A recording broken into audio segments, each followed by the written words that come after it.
for gracing the occasion. I really enjoy having interaction with you regarding issues that, of course, is of great relevance to our country. And before I begin my very short presentation or discussion, let me first welcome a colleague of mine from De La Salle University who decided to join us. And that's no less than, of course, Professor Richard Heydarian, who's here also to share with us, of course, his thoughts and ideas regarding issues that we will be discussing today. So I've been asked to talk about the West Philippine Sea issue, specifically, of course, the recent development that has to do, of course, with the harassment of our Coast Guard vessel on August 5. When we talk about the West Philippine Sea issue, actually there's two components or two aspects. The first one, which we focus on generally, of course, given what happened last August 5, was what I would call, what's happening on the ground, the geopolitical dynamics of China's efforts to force us to remove the BRT Sierra Madre on Ayungin Shoal. But what we have not really tackled, and something that I, hopefully, and Richard, and probably Jay would also mention, is the other aspect, no? Which is in fact more dangerous because this is extremely divisive, and that is Chinese influence operation that has become more intense as China, of course, tries to be more assertive in the West Philippine Sea, South China Sea. So I don't know if you've noticed, no, they have been very active in terms of forum and in terms of the media. And what is very alarming is, of course, the fact that they magnify Chinese narrative regarding the issue. Now, what are those Chinese narratives? No, number one, of course, the fact that it's only natural for the Chinese Coast Guard to harass, use water cannon, and prevent the resupply of our very small garrison on board the BRT Sierra Madre. So the narrative here is, what they're doing is natural, which is, of course, that's not the case because it ignores the fact that they have no business being in that area, inside our exclusive economic zone. And of course, this has been reaffirmed by the July 12, 2016 article ruling. So international law is on our side. And of course, despite this, the Chinese are basically still claiming that the water surrounding Ayungin Shoal, and Ayungin Shoal itself is part of the Chinese territory. And of course, this is being magnified by some Filipinos, analysts, or quote and unquote, I would use the term academics, even sporting the title of professor. Then the other narrative, of course, has to do with the fact that there has been an agreement.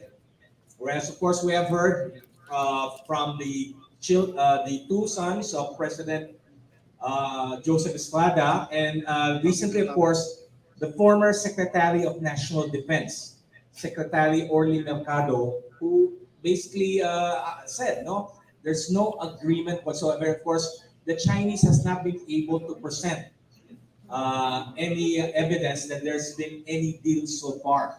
So we'll be listening to a lot of their narratives, and the one that really makes me very much concerned is a statement from their Deputy Chief of Mission last Monday that there seems to be supposed to be a consensus, so forth and so on. This is something very dangerous because it basically is trying to extinguish our voice regarding this issue. There is no consensus with China regarding this issue because what is clear is we have a ongoing territorial dispute, and China, the mere fact that China is using pressure and coercion upon us indicates that there's no consensus whatsoever. So I will start my presentation here, my discussion here. I'm looking forward to an exchange. And I'm giving the floor now to my colleague in De La Salle University, Professor Richard Heydarian. Salamat, Professor Renato. Good morning po. First time ko yata nandito. No? So it's definitely a pleasure to be here. I'm going to wear my academic hat from University of the Philippines just in case my competition is INQUIRER or TV5 or whatever media I'm working with. Yeah, so I'm just going to be very, I'm just going to go to the heart of the issue while hinihintay po natin yung mga ibang guests natin. I'm sure Professor Castro also has a lot to share. Yeah, nandiyan si Professor J. Batongbacal. Okay, alam naman natin saan talaga nagsimula itong discussion na ito, no? Ito yung in light of the comments by some of the patriots, no? And outspoken patriots dyan sa ating gobyerno, most especially si Dr. J. Carriela, no? Doon sa itong problema na kung saan meron tayong mga kababayan, or supposedly kababayan, na mukhang kaisa i-emphasize yung mali ng ibang bansa, no? Kaysa i-emphasize na hindi tama ang bullying, no? Whether yung claim mo ay approved by international body or not, ang ginagawa mo is gina-justify, parang nag-apologize for that. Now, first of all, let me give a couple of disclaimers. Ako, for me, first of all, minsan nakakabahala yung mga discourse about patriotism at yung traidor, yung mga ganyan discussion, because unfortunately it tends to go into the realm of racialist and racist commentaries. Nakikita ko yan dahil active po tayo sa social media. As someone who is a media practitioner himself, I'm brutally, I have to be brutally honest. Nakikita ko yan. If you come from certain background and then you make points that you get a certain kind of response. And for me, and that's why I think it's also unfair to unnecessarily scrutinize certain communities like the Chinoy community and essentially force them to do kind of a loyalty oath. I think that's quite unfair because pagiging Filipino is not about your ethno-linguistic or racial background. Being Filipino is never a racial thing. And yes, it's absolutely clear. Lahat kami dito, mga academics dito, we have had history working in the academic world. At bilang mga academics, yes, karapatan mo talaga to be able to present different points of view na not necessarily sang-ayon sa point of view ng Pilipinas. Ginagawa natin yan. Ako, Jay, Professor Castro, we have had many publications on the South China Sea issue. We don't even call it in West Philippine Sea kung nandun kayo sa mga academic platforms. In-explain namin anong point of view of Vietnam, anong point of view of China, anong point of view of Pilipinas. Minsan, in-criticize pa namin yung point of view ng Pilipinas. For instance, tayo naunang bansa, no, na gumawa ng mga facilities dyan, katulad ng airstrip, nung panahon pa ni Marcos Sr. No? So, bilang scholars, we're trained to present different points of view, parang octopus, di ba? On one hand, on the other hand. And then, you can give your assessment. Sino mas valid, sino hindi valid, based on legal or geopolitical or other kinds of understanding. Pero iba po yung usapin, and I think this is where we have to be also honest. Iba po yung usapin na ginagamit mo yung supposedly objectivity and supposedly scholarly argument to actually do something else. No? At kitang-kita natin dun sa ibang tao na they're claiming to make objective scholarly analysis when in fact, consistently, they're making analysis in favor of another country. And in this case, the very country that has been bullying us. Hindi na po yan scholarly, hindi na po yan objective. Not to mention, as correctly pointed out by Professor De Castro, the claims to academic credentials by some of these people is highly questionable, to put it nicely. No? Mag-Google Scholar lang po kayo, lagay niyo yung pangalan nyo dyan, barely anything comes out. Diba? So that tells you about this weaponization of academic titles or supposedly my think tank, etc. I mean, there's nothing wrong with having a think tank with a certain policy bias. Normal po yan. Sa Amerika, meron liberal think tanks, meron, let's say, more conservative, pero at least transparent sila. Openly, they say, they advocate for this. And transparent din sila dun sa kanilang funding, saan sila kumukuha ng funding.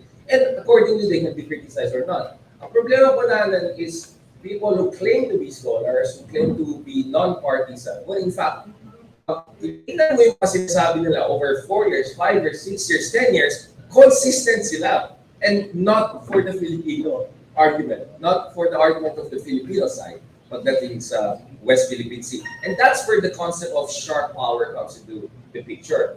Actually, to be honest, I and Jay actually spent a lot of time in Taiwan as Taiwan fellows. And yung mga nakapunta sa Taiwan, you would know that in Taiwan, they will constantly warn you about yung so-called sharp power or influence operations, katulad na sinabi ni Professor De Castro.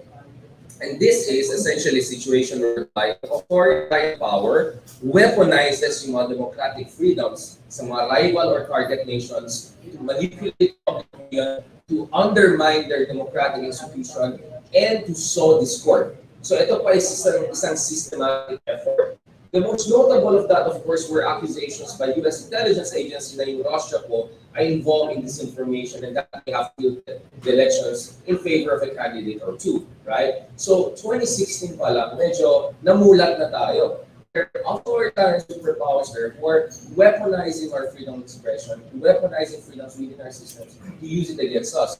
Now, hindi lang Taiwan, countries like Australia, countries like Singapore, yung mga Canada, we can go on and on, but the Taiwan and Singapore is interesting because they're Chinese majority themselves. They themselves have legislations, foreign influence acts or legislations or initiatives or transparency initiatives, which clearly points out itong realidad ng sharp power operations. There's a fantastic piece in Washington Post recently about worries that even Singapore government-backed radio institutions are beginning to echo the lives of someone else, and that's creating a lot of trouble and worry among Singaporean officials. So, medyo huli tayo sa laban in that sense. It's ironic that the Philippines has been at the forefront of what many of us see as a new Cold War. Vienna pala more than Berlin, the of 1950s or 1950s.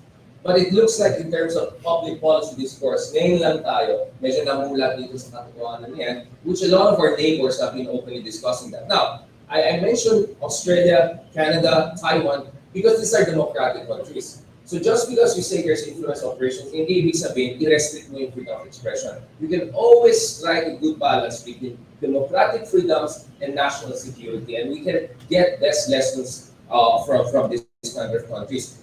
But let me end on this point. I mean, for me, siguro lahat kami in one way or another, medyo traumatized talaga kami over the past 5 to 6 years because kami po yung mga academics, no? So usually we work within academic platforms. But so when we come out and try to explain what's Philippines, ay tayo gusto namin mag-servisyo sa taong bayan. And yet what happened, especially under the previous administration, you know, I don't want to be too political or partisan about it, was parang kami pa yung nag-gaslight, kami pa yung warmongers. And one of the sad thing is that just because some of us got our PhD in the US, are working with some think tanks in the US, or East-West Center study, biglang itatag ka na US funded. That's libelous. I've talked to my legal team. That's libelous. No? And it's ironic. People are saying, wag mo kami brand na po siya, openly coming out and branding anyone else who just happened to work in any American institution as US funded. That's a very serious charge. That's a libelous charge, no? From some of the charlatans that we have there. Now, what I want to say is this. Hindi naman sa bayaran or something like that, you know, that's just a fear of some people. I think there's also sometimes this problem of what I call the Ricardes, right? Maalala niyo si Artemio Ricardes. Siya yung last revolutionary. Siya yung ayaw mag-pledge the oath of allegiance sa US. Pero sa sobrang consume niya sa anger niya, sa mga Amerikano, bulat siya doon sa bagong katotohanan, which is Imperial Japan. No? And eventually, hindi siya binayaran ng Japan necessarily. He thought the Japanese will be the liberation for the Filipino people. At dyan nangyari yung makapili and all of that. My fear is, we're seeing echoes of that today, whereby may mga tao na sobrang galit dun sa ginawa ng Amerika kung balang liga 100 years ago.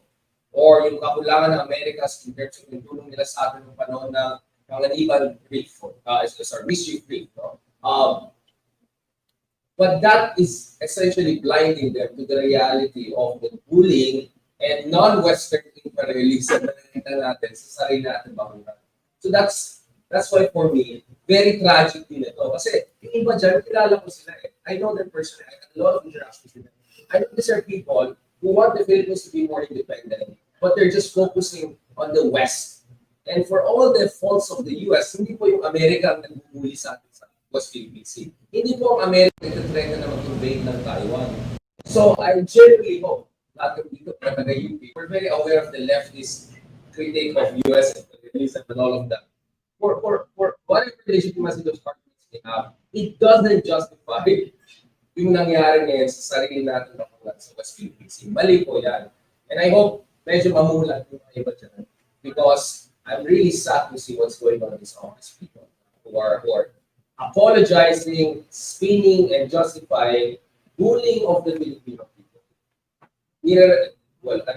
Converse ng red tagging. Yun po yung ginagawa sa mga tulad namin, who are trying to emphasize yung the Filipino perspective and point of view. And they're not allowing the Filipino people to have a proper understanding ng sarili natin ng sovereign rights. And you know what? It's true. The arbitration award, Jay will explain to you, did not settle whether sa atin yung mga, let's say, mga isla dyan, questionable bilang bro talaga mga rocks. I think if China was okay with it and other countries were okay with it, and we took it to international court, precisely because we have continuous and effective exercise of sovereignty, I think we have a pretty good chance of winning it. Except China will never be able to make it international court anyway. So yung argument na just because hindi na-approved yung arbitration award ng 2016 sa atin yan, it doesn't make it okay for you to argue na, hindi, baka naman sa kapila yan, so that kind of argument is very facetious and very questionable. But questionable in a much more dangerous way because we don't know why they're making that argument over and over and over again. Because IJ and Rene, you can find us in conferences criticizing Philippine foreign policy. We criticize the Duterte administration, we criticize the Aquino administration, we think that mga Filipino scholars. But when they consistently argue against the Filipino case, medyo ibang usapan po yan. At I think that's the context of the conversation. Maraming salamat. Thank you very much. Sige.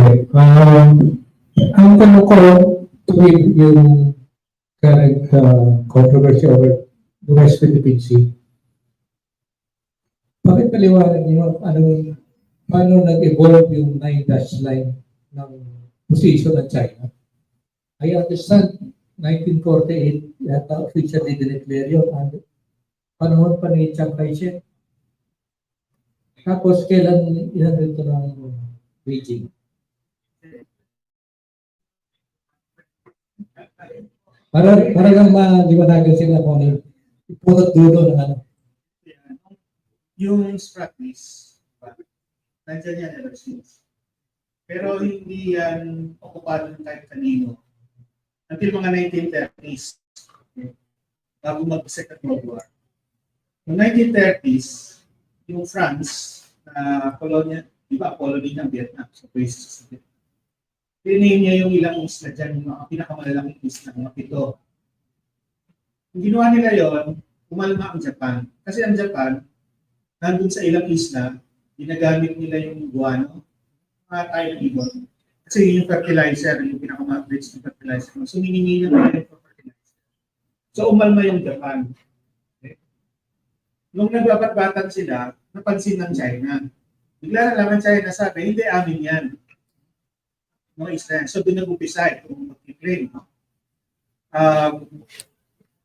Wala naman talagang basihan din yung mga claim ng China. Kasi, bago doon, sinasabi nila, pinaka-southernmost na boundary nila, nandun sa Paracel Islands, which is much further up north. Malayo. So, dahil siguro confused sila, akala nila yun yung isla na yun.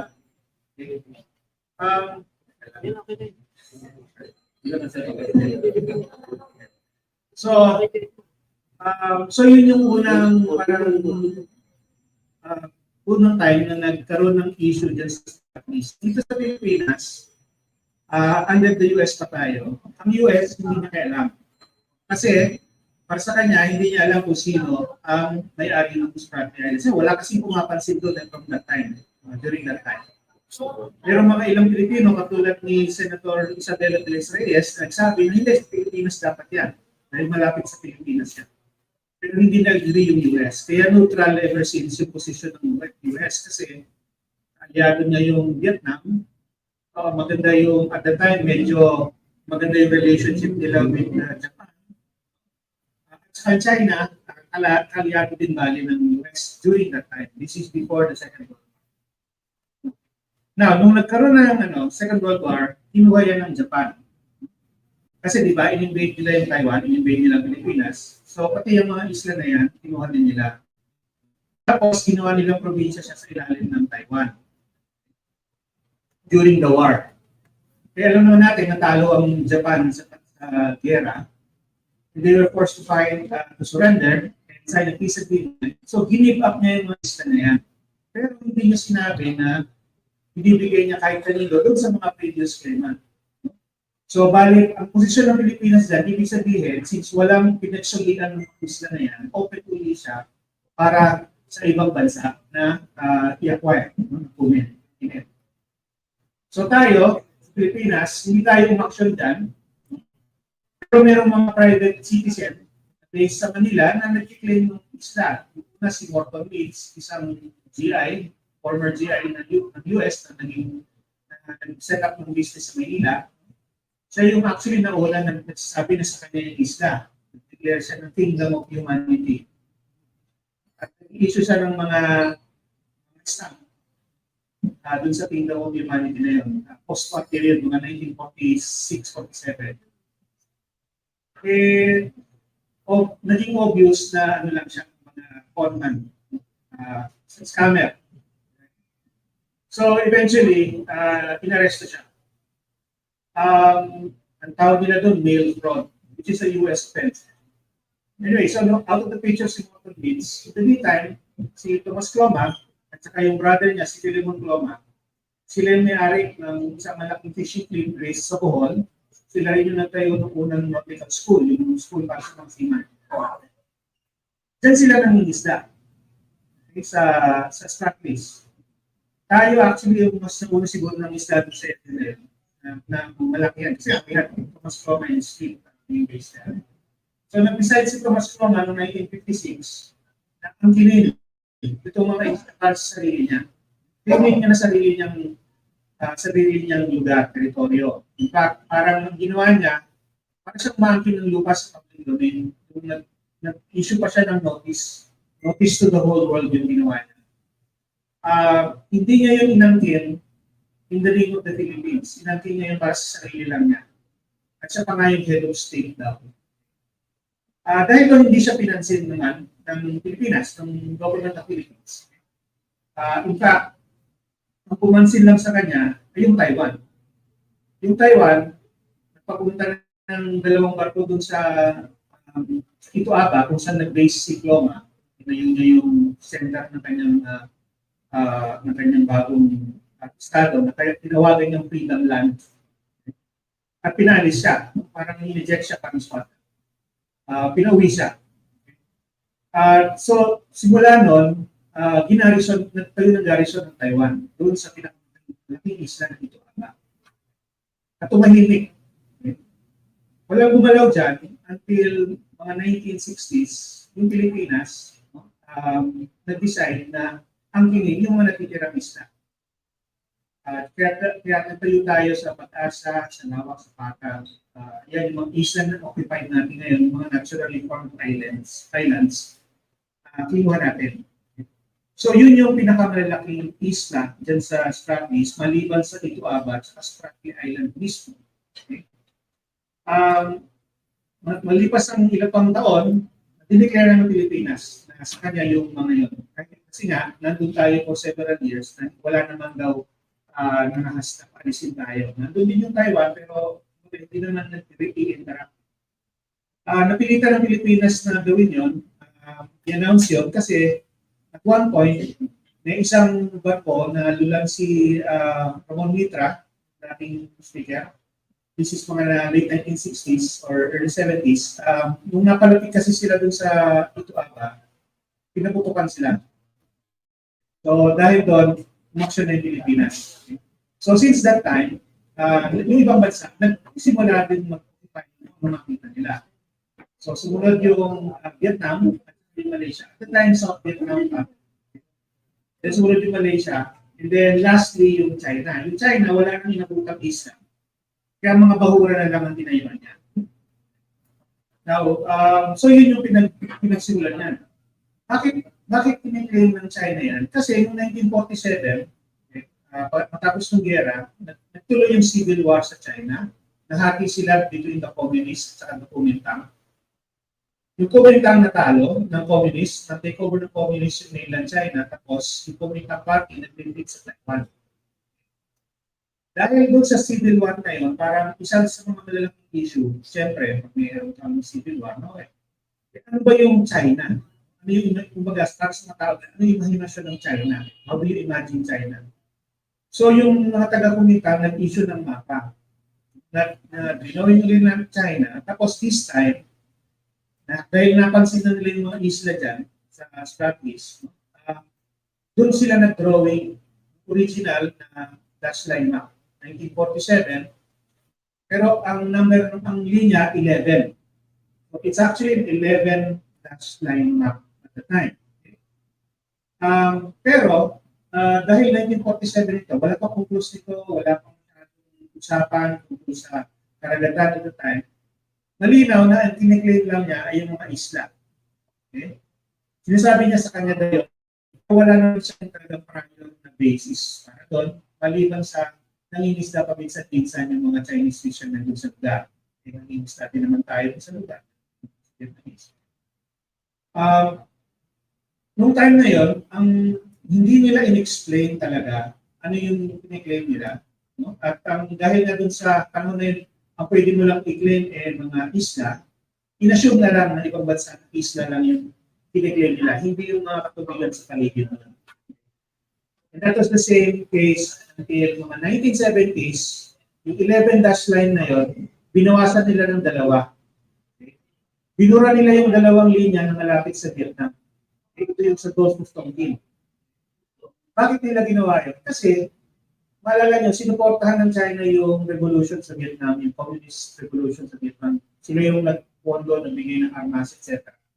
Nanalo yung Communist Party sa Vietnam. No? So, bilang simbolo ng kaisahan, Communist Party, sinabi nila, ininegotiate na lang with Vietnam, yung side na yun, yung party na yun. Kaya binura yung linya, kaya naging siya. And until from that time on, inside China, nag-i-issue sila ng mga drawing, mga mapa na nakalagay yung 9 dash line. Okay? Pero never pa rin nilang in-explain kung ano yung ibig sabihin yung 9 dash line na yun. Kiniklaim lang ba nila yung isla, kiniklaim ba nila yung tubig, etc. Never. And up until 1990s, may mga articles na sinusulat yung mga Chinese scholars trying to explain ano yung 9 dash line. Yung isa nga, mga 1996, kung di ako nakakamali, sinulat ng isang scholar na eventually naging judge sa Itlos. Okay. Nagbigay siya ng iba-ibang explanation kung anong posible interpretation ng 9 dash line. Isla lang ba yan? Kasama ba yung katubigan? Historic rights ba yan? Etc. Hindi siya sigurado kung alin. Pero ino-offer niya yun. So, by 2000s, okay, lahat ng bansa dito sa Southeast Asia, nag-umpisa na mag-implement ng UNCLOS. Kasi nag-enter into force yung UNCLOS 1994. By 2009, parang lahat ng smaller Southeast Asian countries, nag-decide na sila na kahit silang lahat nag-claim dito sa Strat-based, no? I-align na nila yung mga claim nila in accordance with international law. So yung Vietnam at saka yung Malaysia, karoon ng isang claim para sa isang extended continental shelf. Lininaw nila bale, nila yung mga party-party yung Vietnam, yung mga isla ng Strat-based lahat. Kung sa Malaysia, pinag-party lang. Pero yung katubigan, base pa rin sa UNCLOS. Ang Pilipinas, na pinakong RT 9522, okay, sinabi natin sa RT 9522 na itong mga isla na to, sa Strat-based natin, yung Malayan Island Group, base yan sa, i-claim natin yan, at saka yung katubigan yan, base sa UNCLOS din. Okay? So yung mga maliliit na bansa, bale, sa Southeast Asia, lahat sila magamit na ngayon ng international UNCLOS. Yung China, kabalik na rin ang naging reaction. Kasi nakita niya na kung base sa international law, lawful, legitimate yung mga claim.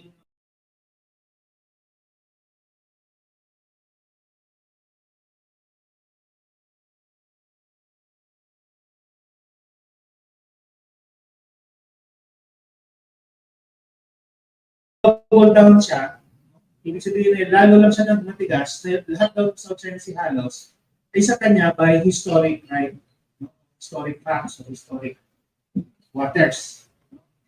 Na wala namang basihan yun, no? Lalo na kung UNCLOS sa gamitin. Kasi sa UNCLOS, pwede mo lang gamitin ng historic rights, historic waters sa mga bay. Okay? Bays and gulf na talagang kinilala na historic waters.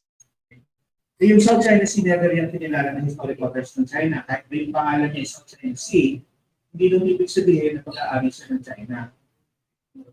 So simula nun, talagang nagmatigas na ng todo ang China. Kaya ngayon, ang ginagawa niya, nagpapalakas siya, pinagamit niya yung lahas at talagang pino-force niya, ini-impose niya sa sarili niya dito sa lahat ng ibang mas maliit na bansa. Okay? Kasama ng Pilipinas. Okay? Lahat ng Southeast Asian nations naniniwala sa UNCLOS, naniniwala na ang paghahati-hati sa South China Sea dapat ay ayon sa UNCLOS. Okay? Yun din ang kinikilala ng buong mundo. No? Na dapat yung katubigan niya hatiin nyo in accordance with UNCLOS. Ibig sabihin nun, yung tatlong area na malapit sa nakalog ng 200 nautical miles, sabi ng mga bansa na yan, isa kanila yung lahat ng likas yaman dyan, sila may karapatan dyan. Pag ganon, hindi lahat na nakapaligid sa South China Sea may kanya-kanyang party bale. Tapos yung gitna ng South China Sea ay common to all. Okay? So, lahat sila meron. Kaya ayaw ng China yun. Gusto niya sa kanya lang lahat. Kaya naman yun, yung pa rin ang posisyon nila. Gusto niya ang pinipilit niya yung sarili niyang batas naman. Yung sarili lang ng posisyon. Ang implication doon, ibig sabihin lahat ng maliliit na bansa, bali under sa kanya. Kaya tayo, ang Vietnam, Malaysia, Indonesia, ayaw tanggapin yun.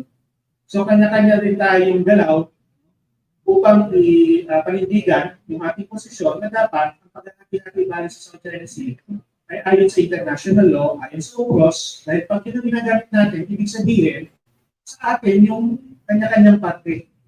At yan ang kinikilala ng buong mundo. Kung papayagan natin ang China yung manaig, ibig sabihin sa kanya lahat. Wala tayong parte dyan. Ito yung basihan nun. Bali wala. We last yung power ng China. Yun lang. Ngayon, ang hirap doon, imagine nyo lang, kung gano'n yung ating international community na hindi batas ang umiiral, hindi yung poder, no? Saan pupulutin yung maliliit bansa? Na hindi maaaring makapantay sa lakas ng ibang malalaki at na bansa tulad ng China. So yan ang dahilan kung bakit tayo, ang position natin natin, no, ay dapat in accordance with international law. Hindi base sa sarili lang nating batas or base lang sa national law katulad ng ginagawa ng China. So yun po yung story. Professor, may tanong ako dyan. Kung ang basehan ng 9/11, ating 9-dash line, theory ng China, ay 1947 ng nationalist China. Yung nationalist China, yun yung Taiwan ngayon. Makatutulong ba para sa common good ng mundo kung yung Taiwan, i-renounce yung kwento ng 11 or 9-dash line claim? Siyempre makakatulong yun. No? Ang hirap lang, siyempre, para sa Taiwan, pupunta parang may sila yung nag-upisa niyan. Na? Pangalawa, sa ngayon, hindi sila kinikilala ng mga bansa, no? Bilang isang estado. Lahat sila takot sa China, in a way. Lahat sila concerned. No? Anong mangyayari kung sakaling i-recognize nila ang Taiwan bilang separate independent na bansa. At sa ngayon, ang China talagang bawat taon, kumbaga ina-undermine niya ang Taiwan talaga. Gusto niya ma-isolate yun. Yung mga maliit na bansa, pinipilit niya lagi na i-withdraw yung recognition sa Taiwan, na putulin yung relations nila sa Taiwan, kapalit ng mga deals nila with mainland China, with the People's Republic of China. Kakaunti na lang tuloy yung natitirang mga bansa na kumikilala sa Taiwan bilang isang independent body na bansa. No? Lahat ng iba, meron silang tinatawag na One China policy, kinikilala nila yung mainland, no? At tapos, ang relasyon nila sa Taiwan ay commercial lang. Pero ayaw nilang kumbagang maputang the spot kung sakaling magkaroon ng issue, iniiwas siya. So, unfortunately, kasama niya ng Pilipinas, tuwing merong attempt ang Taiwan at Pilipinas magkaroon ng magandang cooperation, kumari sa agrikultura, sa maritime, meron laging biglang magsasabi na One China policy, biglang lahat yan, mawawala. Lahat ng effort na yan, baliwala. Wala sa opportunity, sisira. Dahil biglang takot sila sa mainland China. Opo. Maganda yung nabulit sa kasaysayan. Hindi bang ito ba? Sabi ng iba, considered as one body. Kasi military base ito ng Japan. Nanalo ang US again. Problema lang, inabago na ng US. So practically, yung sabi ng iba, dapat US ang isang oriented. Or Japan. Well, hindi po, kasi yung Tito Aba, na pinaka-isa sa practice, kahit noon pa, ang hirap mag-maintain continuous trade. Doon, kasi napaka-isolated niya. At saka yung fresh water, pinaka-importante yung fresh water. Wala po siyang source of fresh water. Dahil doon, never siyang na-occupy continuously kahit sino. Until 1947, no, actually, hindi 1947, 1956, nung tinayo nila yung garrison. Simula noon, continuous yung occupied, pero supply siya from Taiwan. At dahil doon, hindi siya war duty, kasi hindi naman siya cleaning kahit nung 1951, na nag-sign ng peace treaty, San Francisco Peace Treaty ng Japan, basically, give up niya lahat ng mga na-cover niya, including these islands.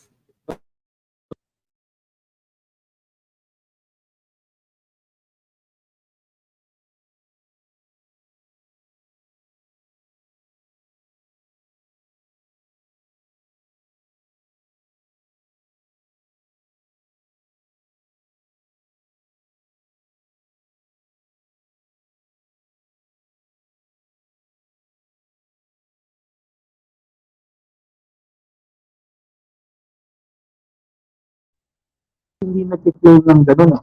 No? Kaya nga ang US, kahit na hindi sila signatory sa UNCLOS, hindi sila nakapirma, nirespeto ngayon bilang customary international law. Ibig sabihin, kahit hindi sila partido, bound pa rin sila ng mga importanteng provision.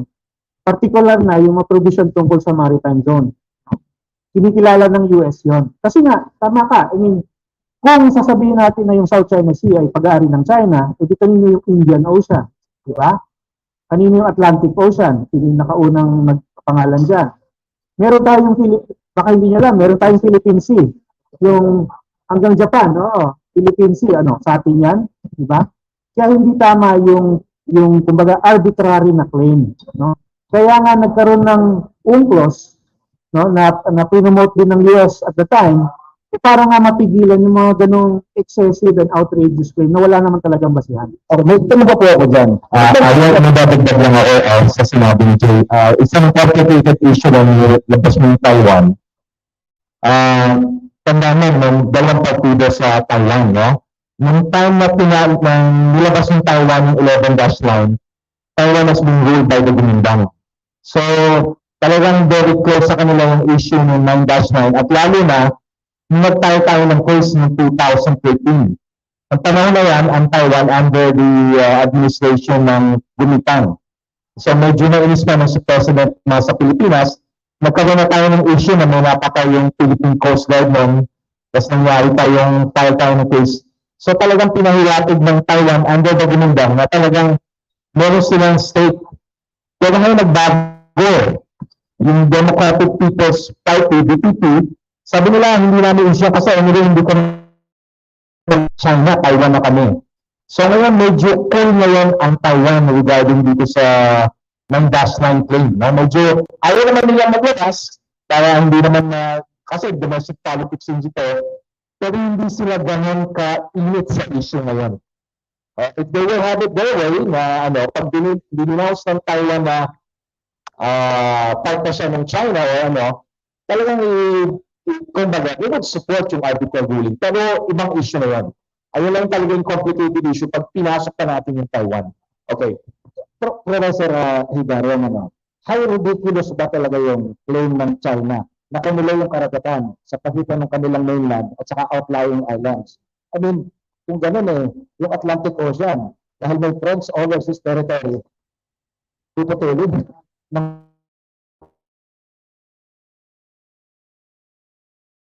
sa kabilang side ng Atlantic?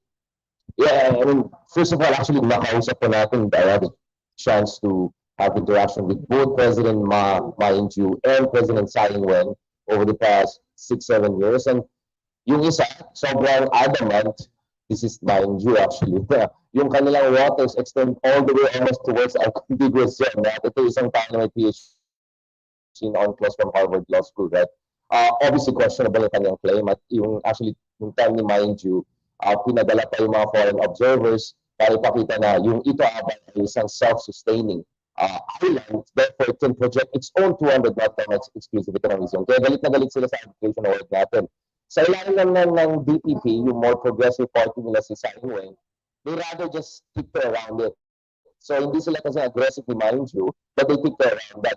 So in short, huwag na lang tayo masyado sa Taiwan kasi ang dami na nilang sakit na ulo. The last thing that their president can afford is to piss off half of the population by also giving up their claims sa Ituaba, etc. So I think I'm not making an excuse for them. I think that doesn't make them look good. But they rather just not talk about it precisely because they know they don't look good on that. No?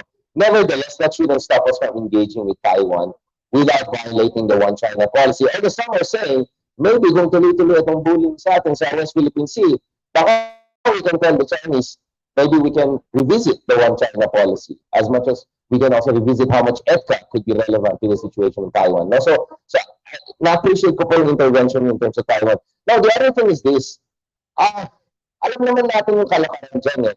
Kung hindi ka happy sa nangyari ngayon, you keep on prosecuting and re-prosecuting selectively facts from the past. So walang katapusan yan.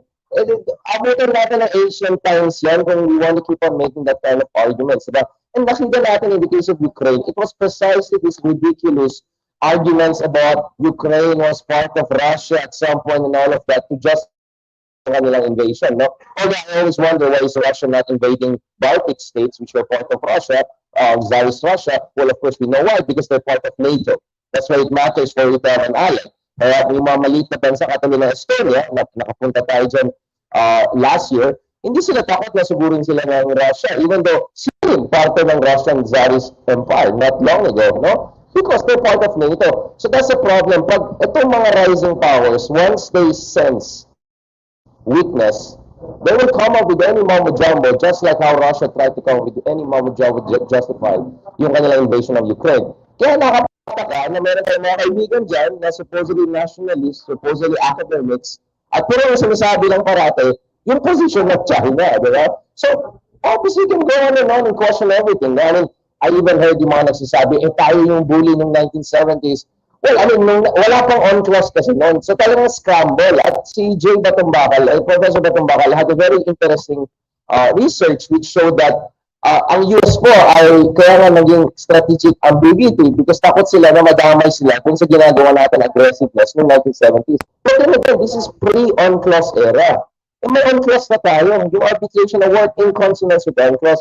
Kaya for me, to be honest, irrelevant yung mga sinasabi ng iba dyan na nire-prosecute nila yung nangyari yung 1940s, 1950s, 1960s. That's precisely why we did on-class. At bilang isang mas maliit na bansa, this is really our best chance. It's semi-rule-based order, if not a fully rule-based order. Because ang kapalit nun is, itong mga malalaking powers, mag-whataboutism na lang sila. O nung Second World War, itong ginawa mo. So okay din para sa akin, gawin ko ngayon. You know, like, this is a dangerous game. So, for me, honestly, let's just get out of that nonsense. Malinaw ang on-class, malinaw na ratify ng China on-class. Again, yung sa pang-whataboutism. Pero in America naman, di naman nila na-ratify. Yes, yung Senate, maraming pasaway na Republicans yan. But the US government follows on-class. Provisions of on-class as a matter of customary international law. So the irony is, and pati mga Indians will mention it, is that yung mga bansa na hindi nag-ratify ay must comply sa on-class kasi yung mga bansa nag-ratify. So, and we see that's why even Vietnam, even Malaysia, even Indonesia na hindi kasama sa South China Sea disputes, ini-invoke yung ating arbitration award directly or indirectly, whether as threat to China or to defend their claims, no? Precisely because they see the value of what we did. At parati ko sinasabi, totoo yan na hindi tayo sinuporta ng ASEAN. Totoo yan na may mga ibang ASEAN countries hindi natuwa sa arbitration award natin.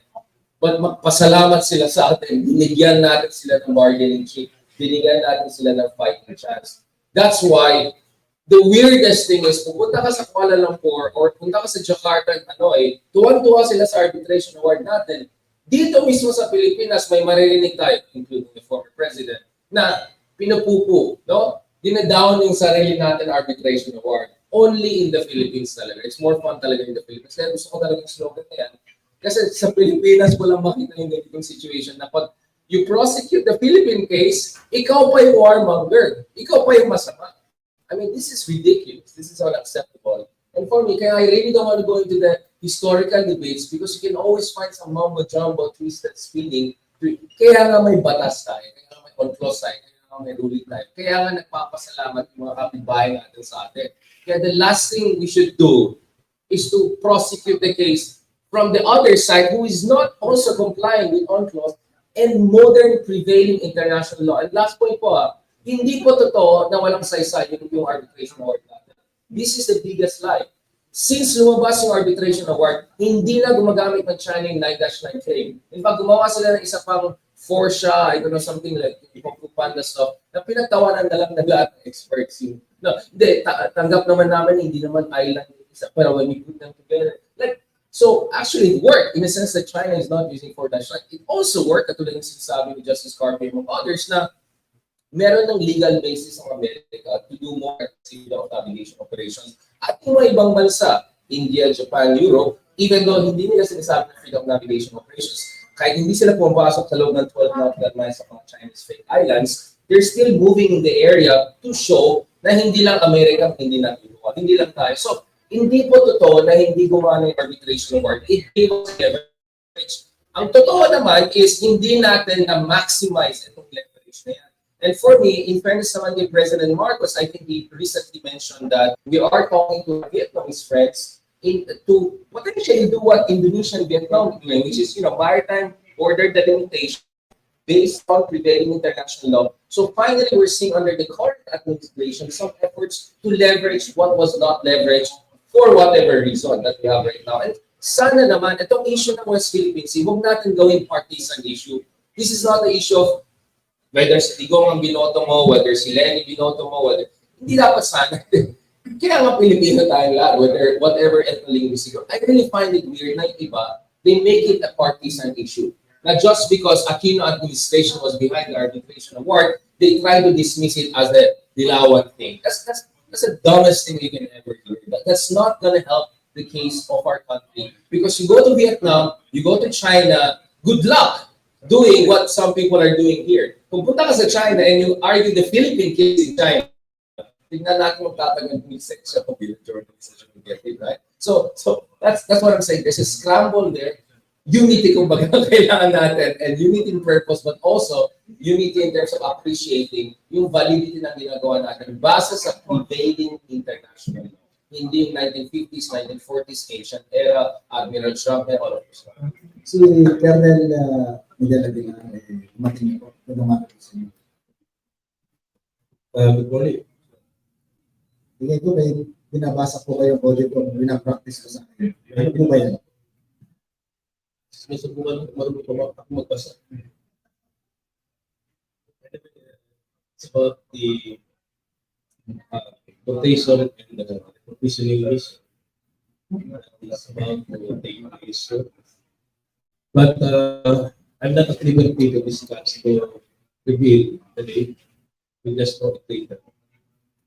So despite the incident on August 5, where the Philippine supply vessels were blocked, subjected to dangerous maneuvers and water power, the armed forces of the Philippines is duty-bound to ensure the well-being of its personnel with Aty Sierra Madre. We are therefore committed to the conduct of another foreign mission for our personnel and to maintain our presence in the Ayungin shore.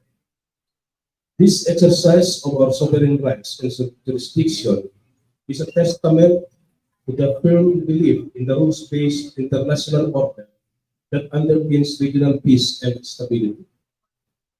Ayungin shore holds a strategic importance for the Philippines and a fishing ground for our fishermen.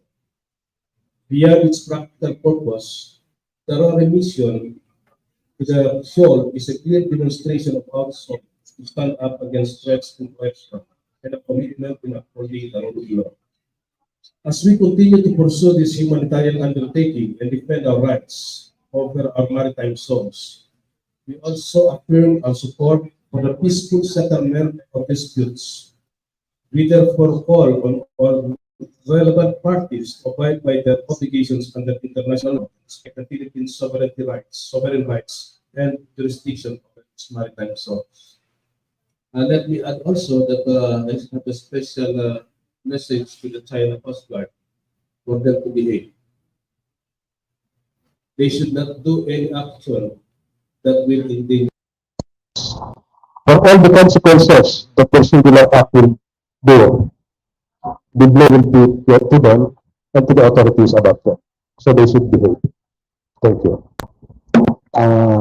Of course, alam po natin na maraming bagay na hindi pwedeng sagutin si Colonel Aguilar. Marami tayong mga tanong sa kanya. Limitado ang tanong sa kanya ng sa dalawang oras. Colonel, hindi babanggitin kung kailan. Pero alam ng mga sundalo natin kung anong danger na kanilang susuungin. Yes, they know very well. And the risk may be high, but of course, since we volunteered to this kind of job, and it is our obligation to defend what is ours. And it is also our obligation to look after each other. Then, the danger is no amount at all. Yung po bang ating kaadang bansa ay informed about that reprovisioning mission ng armed forces, alay? I am not aware of that, but the planning is confined within the military organization. Sa may pagbabago po ba na yung nakaraan Coast Guard ang nabigyan ng proteksyon, ngayon po ba Philippine Navy ships, yung gray ships are involved? I think that is already a tactical information that I cannot divulge right now. But I think what is different in the rare mission that will take place is that all of the world is watching. Sige, at this point, let's leave it at that and open the floor for questions. Pero I'd like to ask Attorney J. Batongbacal. Because muna kasi si Colonel Aguilar, he has to leave earlier. Sige. May not. Question mo na? Tanongin mo na si Colonel Aguilar. Kung pwede ko, Colonel Aguilar muna. JP.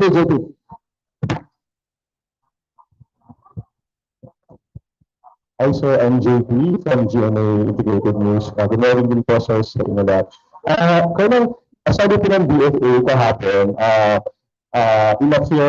firstly, never nilang na-recognize ng Philippine government yung fishing ban sa China Sea and other parts ng area. Tapos sinabi rin ng DFA na sila na ipapa-impose yung law enforcement sakaling merong mga Chinese fishing fleets na pumasok. How will AFP assist yung law enforcement? Paano can you shed light to that? We will come to that when the Philippine Coast Guard asks for our assistance. So Coast Guard po talaga yun, so pag ganun talaga, okay. Pero so sa part na ng AFP, marami ba kayo na monitor na recently meron talagang nahuhuli ang Philippine law enforcers sa area na mga illegal fishers? Probably that's what the Coast Guard to answer. Okay, sige po.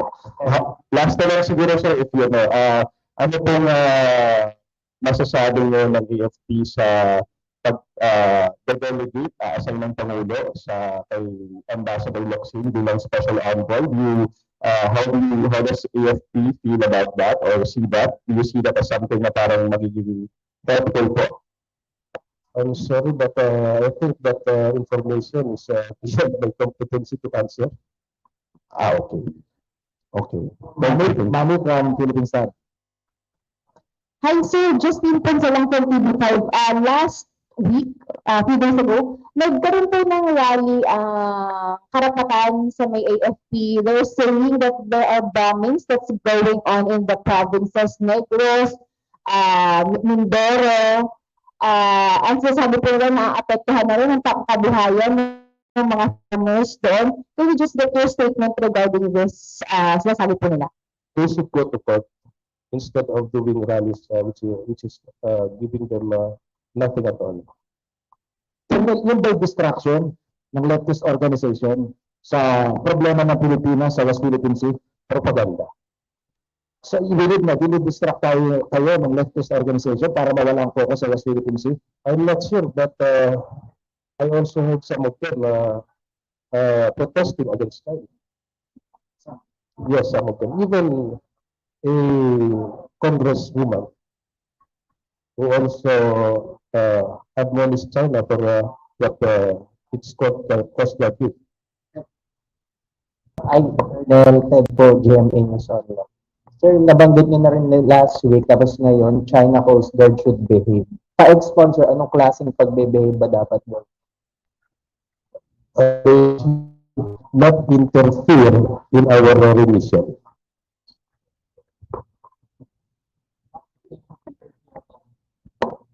We will see. We will see what will happen. Sige. JP.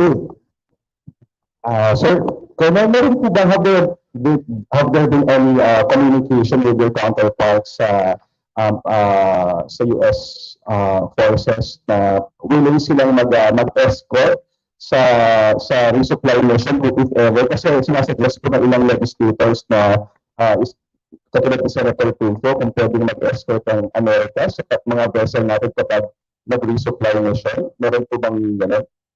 If ever there is, I am not aware of that. Okay. Sir, good morning. Batongbacal from ABS-CBN News. And the United States and Australia are planning to conduct a joint naval drill next week in the South China Sea. Where is the location? Would it be anywhere in the vicinity near Ayungin? We are not aware as to where this drill will be conducted. As of this time. But sir, will the Philippines be, of course, participating in this, or the usual strategy of napadaan lang sila doon, or nagkataon lang na nandun sila malapit sa route ng supply vessel? If we will be invited, then probably we will join. As to the exercise itself, I think it's for them to answer. Parang gusto kasi tanong ni Ms. Domingo, baka yung kasabay ng exercise, kung kayo mag-resupply. Kasi may concentration ng foreign warships na mga kagyano ng Pilipinas. But anyway, yung natin wala siyang liberties. Last question. Sir, Colonel, sabi ng National Security Council, before the year ends, posible nang matuloy yung joint patrol operations with the US. So, do you have additional information regarding that sa part naman ng AFP? Sir, is that really possible within the end of the year?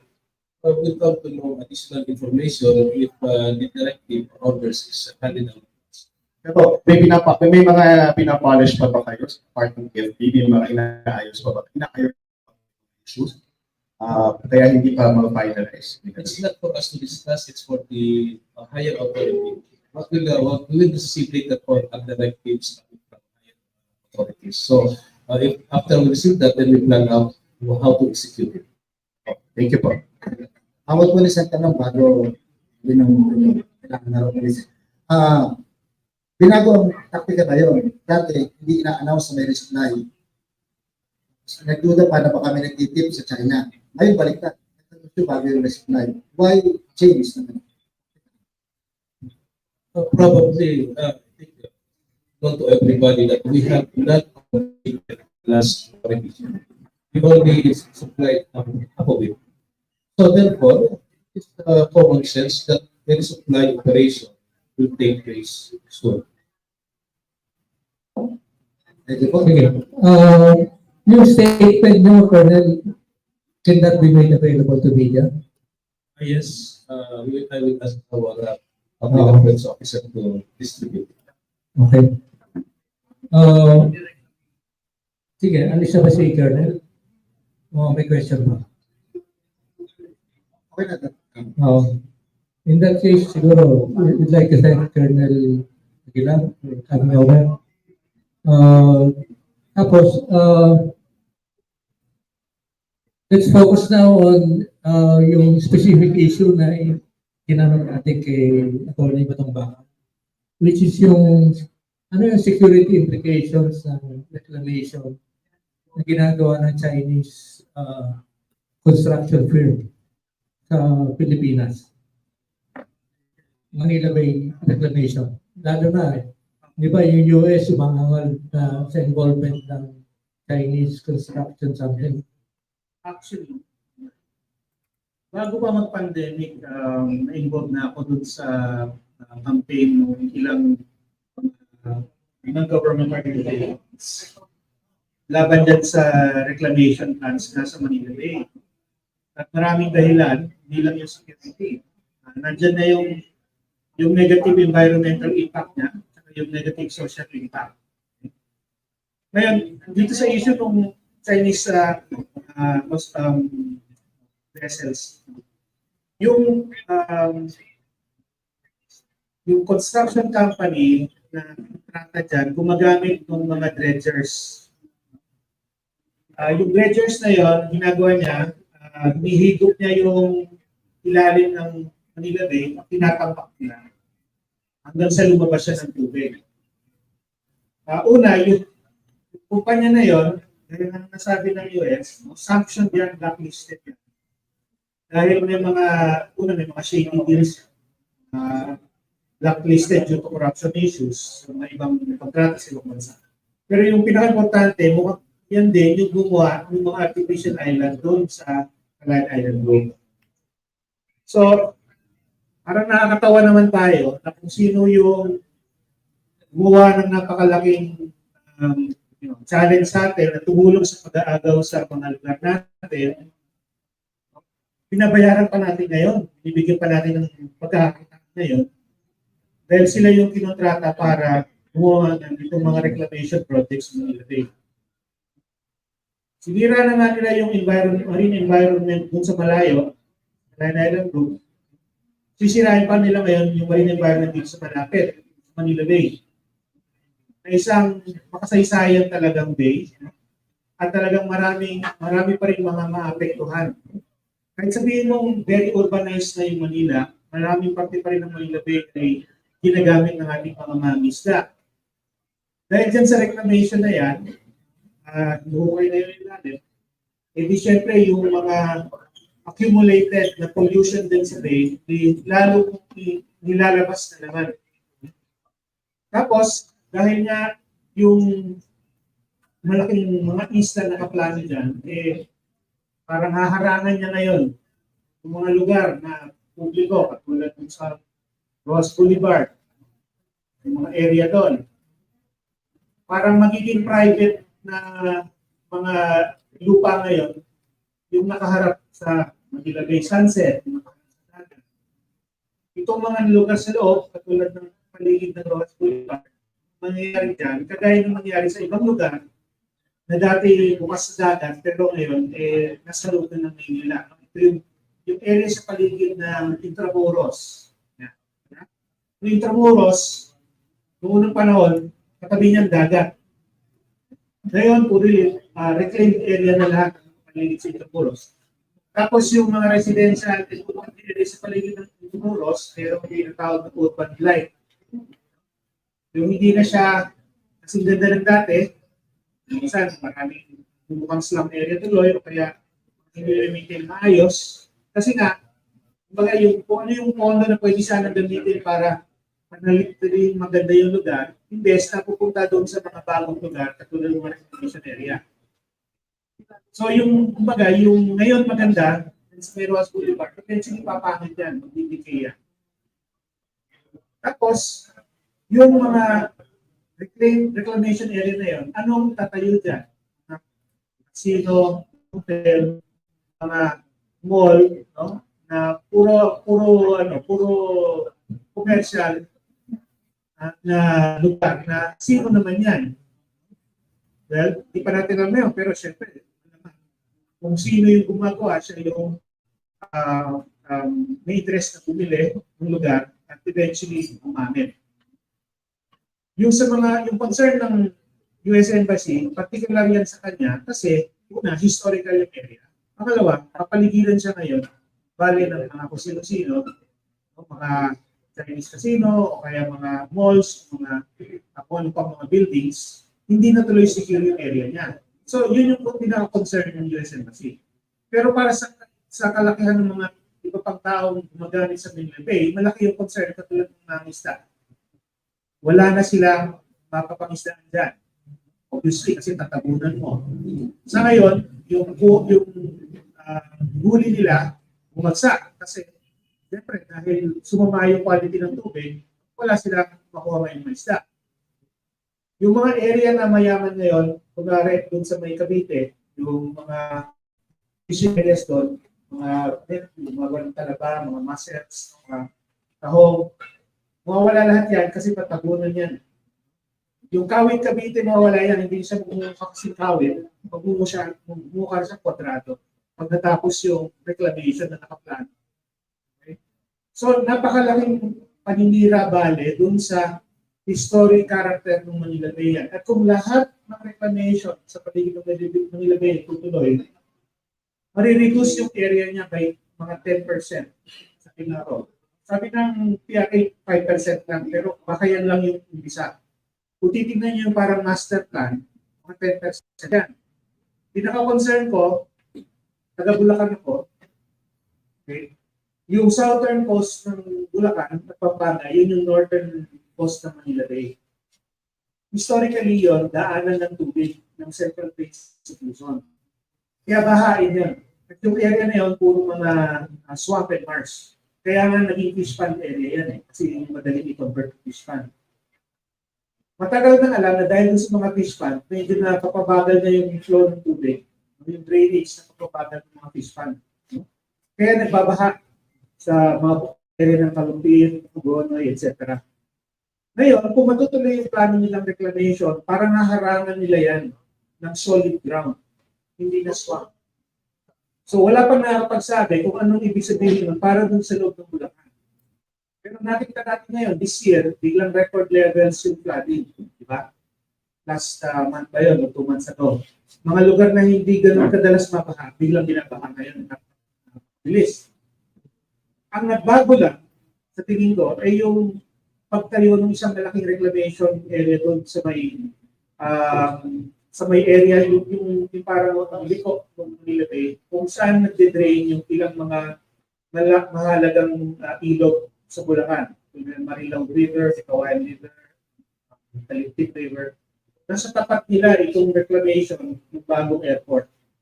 So marami talaga nagtatanong sa Bulacan. Yung bang baha ngayon, dahil doon sa airport, ngayon rin lang yan pinayo. Only within the last year, bigla natabunan yung area na yun. Kung tatanong sila, pinipigilan ba niya yung pag-drain ng tubig? Kung isang reclamation area lang, kaya niyang gawin yun, paano pa yung iba pang nakaplano na talagang papaligiran yung buong southern coast ng Bulacan at Pampanga? So yung security, hindi lang tungkol sa embassy na napaka-specific, napakaliit ng concern niya. Yung security ng lahat ng mga tao dun sa coastal area ng Philippines ngayon ay in question. Dahil dyan sa reclamation area na yan, na ginagawa ngayon ng kumpanya, ng mga barko na ginamit din para i-threaten yung security natin sa Calayan Island. So lumapit na sila. Worst thing is, binabayaran pa natin sila. Professor, educate us. Anong pong security ng US? May embassy nga sila sa Moscow. May embassy sa Beijing. E suppose kung ang takot nila mapapakinggan yung kanilang usapan, hindi napakinggan din sila. Suppose may kakayan sila. And to think na pinayagan nga natin yung China company magtayo ng cell site sa loob ng mga company ng militar. Pero kaya sabi ko, yung concern nila sa security nila specific sa situation na yan. Kung nababawasan yung security ng mismo embassy, yung mga consular office doon. Kung matutuloy yung mga reclamation na nilipan sila, pretty sure. Naiwan na lang siguro na historic site yung... Pero bakit? Kasi kung ang pangamba ng US, hindi ko maintindihan na, educate us. The innocent me, or the ignorant me. Kasi Beijing is suppose yung katabi building. Listening device ng China. Sa Moscow, ganun din. Bakit ito? Hindi, bakit aalis? Dahil kami may tatalim. Hindi sila aalis, nililipat nila. Bakit nililipat? Takot sila, hindi ganun kadali. Siyempre, kung ikaw, gusto ko ng secure facility na napaka-sensitive ng post. This is probably the most important post in Southeast Asia. Yung ang tagal na hanggang ngayon. Kung sino nagiging ambassador sa Pilipinas, hindi nyo napapansin, nagiging mataas official sa State Department. Yun ang mahalaga yung position na yun. Tapos, yung embassy na yun, parang central na hub yan. Kaya ganun kahalaga sa kanila yan. Mag-a-adjust sila siyempre. Wala silang choice. Pero siyempre, hindi mo sila mapipigilan mag-base ng concern. Yung sa Beijing, sa Russia, alam nila yun, they went into it with eyes open kung ano yung security issues. Ito ang nakikita nila, napabawasan yung security nila dahil sa action natin. Kasi kung sa likod nila dagat, di ba, ganun yung situation mo, medyo mas safe para sa kanila. Pero ngayon, kung mapapaligiran na sila ng lupa na kung sino-sino nandun, siyempre, sila, isipan nila talaga kailangan lumipa. Colonel, now, may konti akong nalaman ng security. Kung yung US Embassy, lilipat natin mapapaligiran, pwede mapaligiran ng building, makakarin ng trabaho ng China. Ano gagawin ng militar sa mga set site sa loob ng kampo? Baka naman mas magaling tayo magtago ng sekreto kaysa natin. First, these cell sites, the installation of cell sites in military camps, I think 5 of them, are covered by contracts. So there will be a process if you want to change the provision of the contract or you want to listen. Number 2, we are also instituted measures that will, of course, protect the interest of our country, especially the operational matters of the armed forces of the Philippines. So we have seen no problem as of now as to the presence of these sites in our house. Ayoko maging sarcastic sa tanong, Colonel. Are we that more sophisticated than the US Armed Forces? Ay sila nag-worry sa kilometro ang layo. Samantalang tayo, yung katupuan pa lang ang layo. I trust that we also have good experts on communication professional matters. May dadagdag lang ako. Ang host nation yung bansa na nag-host ng embassy, meron siyang responsibility na i-ensure na secure yung embassy. Sila yung principles, yung inviolability of the embassy grounds. Yung security niya bale ay responsibilidad ng bansa. Ang nagiging problema ngayon ay yung physical security mismo ng embassy. Kung dagat yung sa likod, mas madali mo siya secure laban sa mga gustong pumasok. Kaya nga tuwing may rally, duty ng PNP na secure yung embassy grounds. Kasi duty, responsibility natin yun. Eh ngayon, kung papayagan ng Pilipinas na mapaligiran siya ng lupa, eh di siyempre, yung responsibility na yun, magiging mas mabigat active sa Pilipinas. Kaya malaking problema yun. And since matagal na yung lugar doon, tagal na silang nakatayo dyan, siguro intelligence facilities siya, natural lang na magpo-complain sila kung makikita nila na yung mismo Pilipinas para siya pa yung nagiging dahilan kung bakit na mabawasan yung security. Kung baliktad yung role, ganun din dapat tayo. Mag-protesta din tayo siguro. Kung yung Philippine Embassy, for example, sa US, o kaya sa New York, yung mga offices natin doon, biglang napakadali palang pasukin ang simula. Walang protection na ginagawa, wala pa kailang yung bansa na nag-host sa atin. Ganun lang naman. Wala akong magdagdag din dito. Wala, I mean, let's just be honest about this way. I think, hindi na-anticipate America, yung former colonizer natin, na balang araw magkaroon tayo ng isang President Duterte na we give all of this project to the Chinese and also, may sinasabi ni Jay, dun sa Russia and Beijing, eyes wide open. So America to build their bases. Pero dito sa Pilipinas, I think they never anticipated yung turn of events, no? Including yung physical reality changing around the embassy. Pero huwag natin kalimutan na President Marcos was in the Pentagon earlier this year, the first president under Biden to get the kind of, the highest level of treatment and official reception. And alam natin, of course, the key issue there was yung revised guidelines sa ating mutual defense treaty. But and if you look at the mga revised guidelines na ginawa natin, one area of focus was cybersecurity. Mangmang po yung ating mga officials. I think we're very aware of some of the threats that we're facing in light of some of the investments that were made in the past. And I think that's why yung revised guidelines ng Pilipinas and America is looking at cyber warfare, exactly, intelligence, counterintelligence capabilities, electronic warfare capabilities. But I think that's also what we have to really focus on right now. Of course, sinabi ni General a while ago na, the Chinese essentially have to think twice because hindi lang ito usapin ng Pilipinas at China. Obviously, dahil sa usapin ng ECA, dahil sa tightening security cooperation sa pagitan ng Pilipinas at Amerika, at dahil doon sa emerging new Cold War sa pagitan ng China at Amerika, yung nangyayari ngayon sa UNITROL ay isang malaking issue ngayon sa Amerika. So nakikita natin sa mga kaibigan natin on Twitter, everyone is saying, watch out for this issue because US could get embroiled in this crisis. So as much as everyone's talking about Taiwan, now bigla, ang laki ng attention na nakuha itong second Shoy because this is a test of our alliance. Because one important thing happened is, sa time na pagkaipaw yung digong na for a long time, medyo wishy-washy ng Amerika sa kanilang commitment. Kaya sinasabi ni Jay na strategic ambiguity from Kissinger, Nixon, all the way to Obama, ambiguity siya, pero hindi siya strategic kasi hindi siya gumamit dun sa shift brief, sa Star Wars, well, I'll be there on the support. So, see, we criticize also US.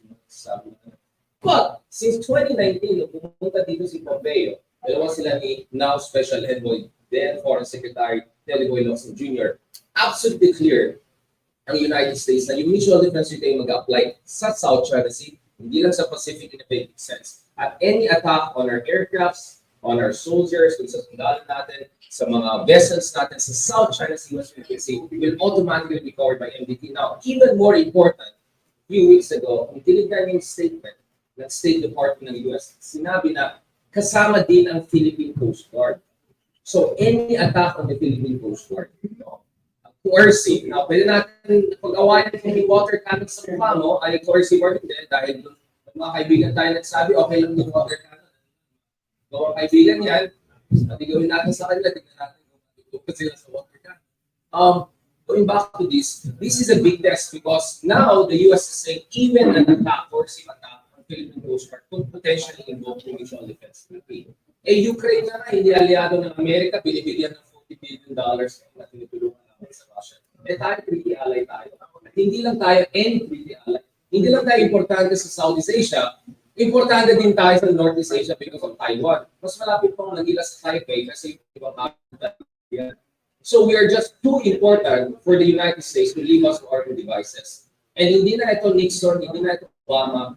Iba na po ang relasyon natin sa Amerika since 2019 at the very least. So yung mga argumento ng mga ibang kaibigan natin dyan na Amerika hindi tutulong sa atin, ganito panon, that era is over. Ibang usapin na ngayon. Whether Republican or Democrat sa Amerika, tough on China sila. Kaya ang Pilipinas ay napakamahalaga sa kanila. They cannot afford to look weak and to leave us to our own devices. Kaya the second commercial issue now is not just Philippine-China, but it's also a test of our alliance and test of American leadership and commitment to security and prosperity in the foreign world. Kaya this is a global, important issue. Okay. I have a question. We all know that the President of the Philippines is the architect of foreign policy. Pero ano yung limits na, ano yung rights na available to lower level officials to speak on foreign policy? I'm asking this because sabi ni Senator Escudero, bakit si Tariela nagsasabi na traitor si mga nagko-complain, ano? Ano talaga ang ibig sabihin ng architect of foreign policy? Like, ask you tatlong lang.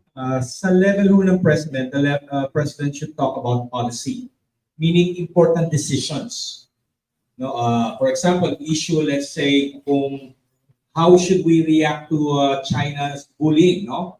That will be made by the president. We have to invoke, for example, the Mutual Defense Treaty. This is where, of course, the president will have to make the decision. Sa issue, of course, kay Commodore J. Tariala, I think his job is, Tariala, is to talk about yung transparency. So I don't think the Commodore is talking about anything about policy. Sinasabi lang niya, ito yung ginagawa ng China, nagbo-blow ng water. I think yung tweet niya is more of a personal reaction. Ayun naman yung sabi niya doon, it has nothing to do with foreign policy.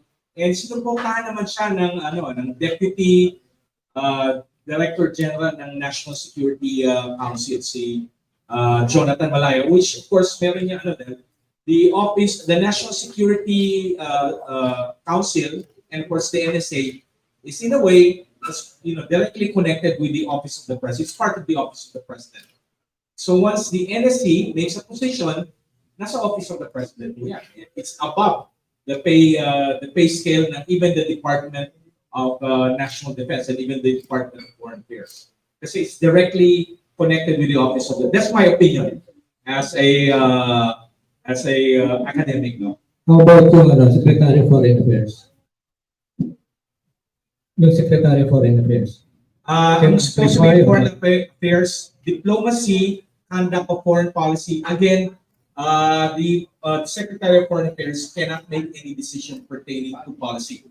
Remember when former President Rodrigo Duterte made the decision to abrogate the visiting force agreement, the Secretary of Foreign Affairs was actually against it at the last moment. But again, the decision had to be made by the President.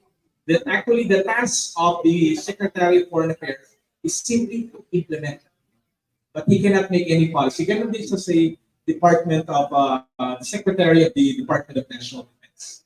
So I don't think, ayun yung position ko.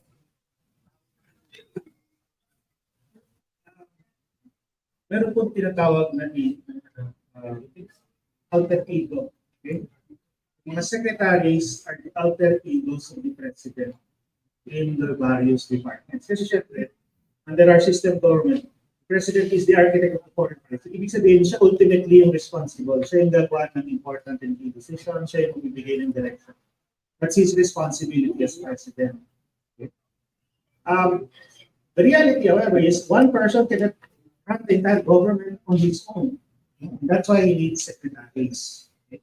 So he appoints secretaries sa mga departments to take care of those particular areas under the department. So that is basically management prerogative. Of course, you can take control of the department directly. Wanted, but the practice is to appoint a secretary because it simply makes more sense. It frees up the president to make important decisions and not be bogged down by the details. Okay? So pagdating po sa foreign policy natin, President yung ultimately responsible. Pero yung day-to-day, ginagawa yan siyempre ng mga secretaries at ng kanilang mga undersecretaries, assistant secretaries. In the absence of any parang contrary statement or action, pinipresume natin na kung ano yung ginawa ng secretary at sinabi ng secretary, yun din ang gagawin ng presidente kung siya yun. Yun din ang magiging statement ng presidente kung siya yun. Kumbaga, is the agent pale as far as the people are concerned. So, ganun po yun. Natural, no? Dahil malaki yung gobyerno, maraming levels, maraming secretaries, maraming tao. Siyempre, meron din tayong mga sariling opinion, meron tayong mga personal opinions din. And sometimes, unfortunately, hindi na-distinguish din ng mga tao, even by media, kung alin yung personal and alin yung official. No? So, doon siguro nanggagaling yung mga ganong klaseng problem. Kung pagdating dun sa issue nung mga statements ni Commodore Trujillo, for example, para sa akin, natural lang yun. Kasi siya yung tinitira ngayon itong mga operator.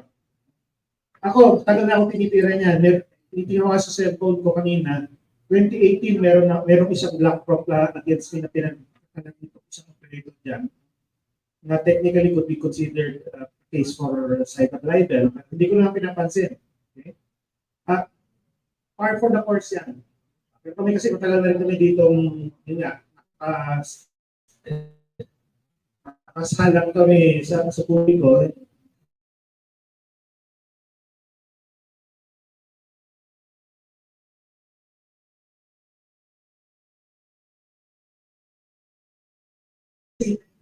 Ang difference kasi ngayon, compared to 2018, kami na dito, ngayon parang mas ano na sila, mas lantan, mas organisado, hindi na papando, hindi na patrito yung mga tirada. Hindi na diretsuhan na. Kaya kung gano'n, lalo lang na-expose talaga yung debate. Kung sila tinatawag kaming amboy, bakit hindi sila kaya titawagin China propagandist? Diba? Sige, question from President. Sir, President Ferdinand Marcos Jr. is set to travel to Jakarta next month in 2 weeks to attend the ASEAN Summit. DOC was signed 21 years ago. Actual COC still nowhere in sight. And in the chairman's message during the ASEAN Summit in Labazo in May, I think, there was a mention of a single draft COC negotiating text. May we know lang po the difference because there have been a lot of documents already na papunta sa COC but it's not actually resulting into the COC. So may we please know the difference between the DOC and this single draft COC negotiating text? Okay, let me address it first. The declaration, of course, came out around 2001. It was negotiated by ASEAN and China as a declaration. This is the goal that we want to do. First of all, let's have a clear definition on what is the COC or DOC all about. It has nothing to do with resolving the South China Sea dispute because it doesn't deal with the issue of sovereignty and even territorial rights. No, it has simply have to do with managing the dispute by providing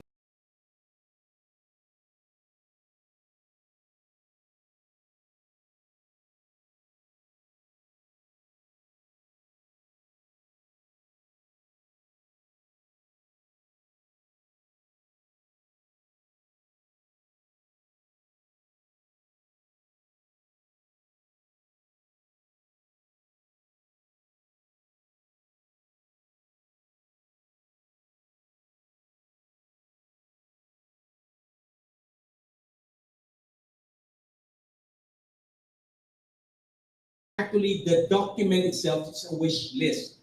But mind you, take note, China only agreed for this sort of a wish list for a COC after we won the case in 2016.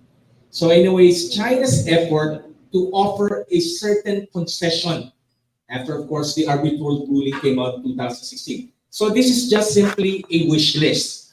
ASEAN would come out, as member states of ASEAN would come out with this. I want to have this.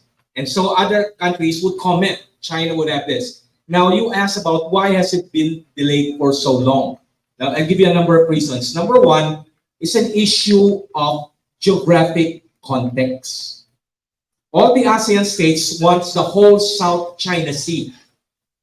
China said, only parts of the South China Sea that is still international. Because you have to remember China's 9-dash line. So yung 9-dash line in China covers about 85% of the South China Sea. So ang position ng China, everything within the 9-dash line, hindi yan covered ng Code of Conduct. Because this is already Chinese territory.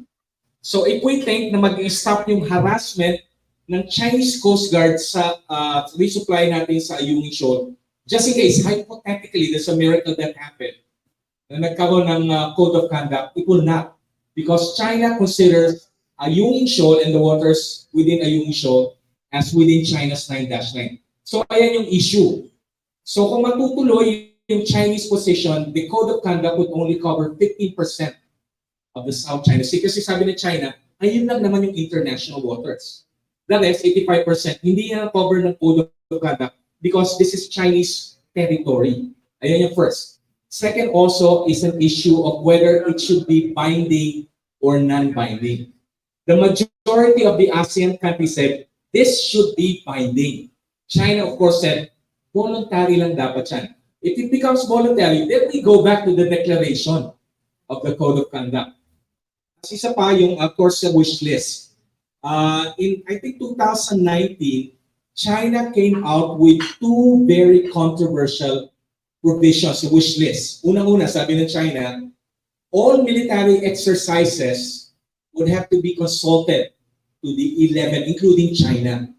So if we will conduct military exercise, let's say hypothetically with Japan, we will have to inform China and the other member states, which gives China the possibility of vetoing every military exercise that any ASEAN countries, even Indonesia, would have to conduct. The first country that objected, it's not the Philippines, it's Indonesia. Kasi despite its proactive policy ng Indonesia, Indonesia conducts military exercises with the US, with Australia, and even with China. Pangalawa, yung wish list din ng pinasok ng China, no joint development with any third parties. All joint development, joint exploration will just be between China and companies within the, among the 10 member states. So, ayun yung issue talaga kung bakit tumatagal. Pero at least, I'm not a totally pessimistic person. At least ang sinasabi ng iba ng ASEAN, at least we're still negotiating. Siguro, the Code of Conduct would finally come out during the time of our grandchildren. By na ng China yung buong South China Sea. Okay. So, Professor, the way na naintindihan ko yung paliwanag ninyo, pag pinagtibay as is yung Code of Conduct, magiging Code of China ito. Practically, sinuportahan natin yung narrative ng China.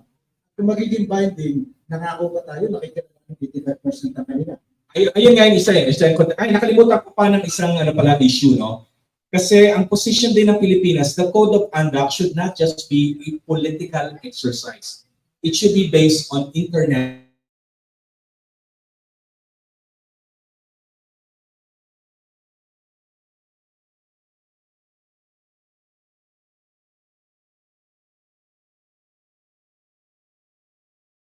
But of course, ang position, especially this current administration, the UNCLOS as a whole, even of course yung July 12, 2016 ruling. So I failed to mention that. So ayun yung four major obstacles regarding the why the Code of Conduct hasn't been. In fact, hindi pa lumalabas yung draft. The countries are simply commenting dun sa wish list. Para yung malapit na Pasko, ilang araw na lang, maglalagay ka doon ng wish list ko, lahat sila magko-comment doon. Okay, Jay? Yeah. Para lang din maklaro yung mga documents, saka yung abbreviation ng DOC, COC, SNL. May storya yan kasi. 1998, nagkaroon ng violent na confrontation between Vietnam and China. Maraming Vietnamese yung napatay. Kita nyo nga sa YouTube yan. Okay. Dahil doon, Pilipinas, nag-advocate, nagkampanya diplomatically, na dapat yung South China Sea disputes ay ma-solve peacefully. So, within ASEAN, yung Philippines ang nag-take ng initiative na magkaroon ng paraan, magkaroon ng commitment bale na hindi magkagera within ASEAN. Kasi Malaysia, Indonesia, Philippines, Vietnam, and Brunei, which comprised 5 of the 6 members of ASEAN at the time, lahat sila meron mga competing claims. Okay? So para na ma-avoid yung violent clash, yung karoon ng gera, advocate ang Manila, Philippines, a peaceful mode of dispute settlement. Okay? Naging successful yung diplomatic effort na yun kasi noong 1992, nag-issue ang ASEAN ng Declaration of the South China Sea, 1992 Declaration. Doon sinabi na nagkukomit yung lahat ng miyembro, lahat ng may claim bale. Una, sa principle ng self-restraint. Hindi sila gagawa ng aksyon na mag-escalate, na mag-provoke sa disputes. At pangalawa, nagkukomit sila sa peaceful mode of dispute settlement. Hindi sila magigera. Imbes maghanap sila ng paraan na mapayapa. Whether it's negotiation or going to court. Kasama lahat yun. So yan yung 1992 declaration. Yung China, hindi parte ng ASEAN. Pero nag-accede siya, nag-sign on siya doon sa ASEAN Declaration 1992. Kaya lang, 1995, hindi siya nag-exercise ng self-restraint, kinuha niya yung mischief ring. Okay? Tinayuan niya ng kubo. Tapos, 4 years later, yung mga kubo na yun, ginawa niya condominium. Dahil doon, ang Pilipinas, nag-advocate again ng isang code of conduct sana. No? Kaya 1996, okay, 1996, inadapt nung ASEAN yung proposal ng Pilipinas na dapat magkaroon ng code of conduct. No? This is after 1995. Okay? Dahil doon, nag-umpisa yung proseso, no, ng pag-propose na ng code of conduct. By that time, kasi tinutulungan ko na yung DFA that time. Kami actually gumawa ng unang draft, no, together with Dr. Baviera. Yung pinag-usapan noon na eventually naging DOC, 2002 DOC. So from 1995 onwards to 1990 to 2002, tagal na proseso. Doon sa proseso na yan, yung Vietnam at Philippines ang nagtutulungan, no, na ma-hammer out itong dokumento. Yung original idea natin, yung code of conduct at the time, parang binding instrument talaga sana. Para mag-commit again ang lahat ng bansa kasamang China sa peaceful modes of settlement ng dispute at saka para hindi na maulit itong nangyari sa dispute na nag-commit ka na sa document pero yung parang meron kang i-occupy na bago. So, hindi tayo naka-produce ng binding treaty imbes yung DOC, Declaration of Conduct of the South China Sea, ng ASEAN-China ngayon. 2002 ASEAN-China DOC. Nakalagay dun sa DOC, however, no? Una, inulit yung self-restraint, tsaka yung peaceful modes of dispute settlement. Nilagay din, na napakahalaga sa atin, yung principle ng no new inhabitation o presently unoccupied features o uninhabited features. Ayaw natin na madagdagan pa yung mga lugar na meron tinatayuan. By that time, nakatayo na tayo sa Ayungin by the way. So, hindi yan yun. So, freeze dapat. Freeze muna status quo. Okay. At saka, nandun din yung principle na yung self-restraint, non-new occupation, nandun din yung cooperation, maritime cooperation. Kaya lang, from 2002, nung inanunsyo yun, na-sign, medyo na nahimik ng konti ang lugar until bandang mga 2007. 2007-2009. Bakit? Hinari lang, 2007, yung palang China, nag-i-explore sa katubigan ng Vietnam. Doon unang nangyari yung mga ramming incidents between China and Vietnam. Pero hindi natin alam na hindi nila binabalita. Wala silang transparency. 2009, yung mga Southeast Asian nations, mga maliliit na claimants, sabi ko nga, nag-upisa nang i-align yung mga claims nila sa UNCLOS, i-implement nila yung UNCLOS. At yung response ng China baliktad, lalo siyang nagpumili kung sarili niyang 9-dash line. Okay? So, nangyari yung Scarborough Shoal 2012. Ginawa ng China, among the responses, is gumawa ng artificial island. Obviously, in total violation ngayon sa TOC. Okay? Pero dahil nanalo tayo sa kaso, naganap ang paraan siguro ang China paano to. Okay? Parang mapapakita na medyo okay yung China kasi yan. So, nag-renew ngayon yung effort, no, na mag-negotiate ng COC. Pero nabago na yung kondisyon. By this time, mas marami na yung miyembro ng ASEAN, naging 10 na, at ang karamihan hindi claimant. Tapos na yung Sartarian arbitration. Tapos nandun yung mga artificial islands ng China. So, doon ngayon biglang nag-umusan ulit yung commitment sa DOC na nagsabing dapat mag-produce tayo ng COC, binding COC. So, dahil nag-umpisa uli yun, no, paano ka gagawa ng dokumento na labing isa yung partido? Ano pag-uusapan? Paano pa yung pag-uusapan? Kailangan mo ng papel. Kasi yan ang usapan. So, 2017, lumabas yung SDNT, Single Draft Negotiating Text, right? Which, as Renato described it, is like a wish list kasi ginawa ng Singapore na chair, basically, hiningi sa lahat ng miyembro, ano ang gusto niyo makita dyan sa potential na code of conduct i-negotiate. So, lahat, galing mga suggestion. Walang negotiation, basta tanggap lang ang suggestion. So, syempre, nagkaroon pa ngayon ng pag-uusapan natin. And since that time, yun na ang pinag-uusapan. Yun yung basehan mo sa napakabagal ng proseso yun kasi labing-isang bansa yan, labing-isang partido nag-negotiate.